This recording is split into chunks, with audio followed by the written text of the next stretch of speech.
200 ans plus tard, nous ne sommes toujours pas sortis du romantisme.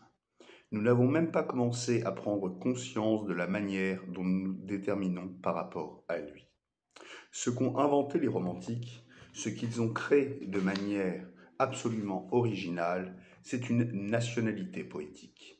Le territoire est d'autant plus difficile à cerner qu'il se tient dans la position dans laquelle l'infini se trouve par rapport au fini. C'est-à-dire que les contraintes finies sont la condition expresse de leur dépassement.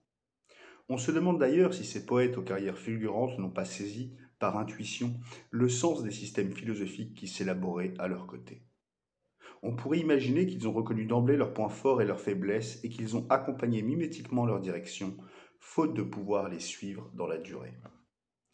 Avec plus de souplesse, mais aussi d'impatience que les lourdes machines philosophiques qui se mettaient en place, ils ont utilisé la rapidité de l'aphorisme.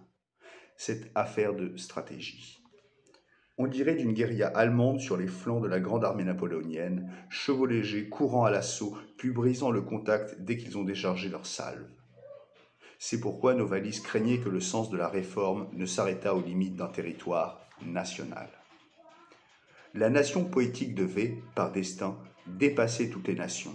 Au moins dans son projet, avait-il cela en commun avec la Révolution française.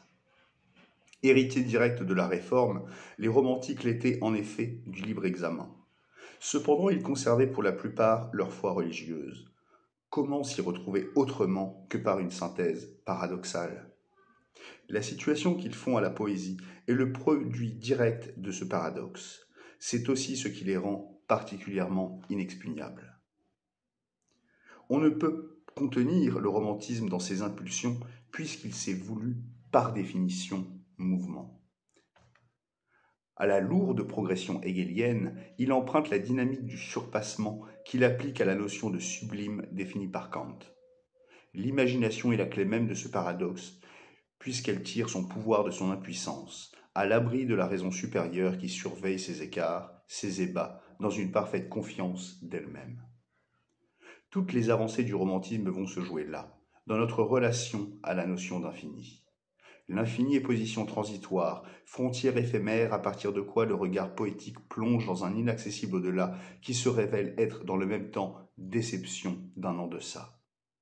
La seule attitude possible est celle de l'ironie, l'exaltation et l'ironie. Voyez comment Keats, comme Shelley, monte avec les vagues du vent d'ouest ou les ascensions de l'oiseau alouette avant de retomber sur les épines blessantes de la vie. Voyez la double aspiration de Baudelaire, ce soulèvement avec la liberté de l'océan qui, lorsque les vagues ne le soutiennent plus, conduit au d'autrefois calme plat. Le romantisme promène partout son baromètre à mesurer l'écart des dépressions. Il y a une météorologie romantique. Lorsque des poètes contemporains parlent de lyrisme critique, se doutent-ils qu'ils relancent la machine barométrique ?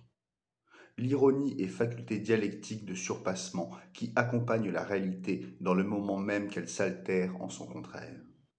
Je est un autre pourrait constituer une très bonne formule d'introduction à la logique hegelienne. En vérité, pour ceux qui refusent de se livrer entièrement aux fluctuations et approximations de l'imagination et n'oublient pas une seconde que la raison est en position dominante, il y a un usage plus modéré, plus tempéré du regard. L'espace dans lequel s'exerce, depuis le romantisme, la poésie, le territoire de la poésie, est en effet le même que celui qu'explore minutieusement la phénoménologie. Tout est affaire d'intentionnalité du regard. La manière dont je découpe mon horizon, dont je le transgresse ou non, selon que mes émotions m'emportent au-delà ou me contiennent en deçà, fait l'infime distinction entre les deux territoires. Jacques Darras, nous sommes tous des romantiques allemands.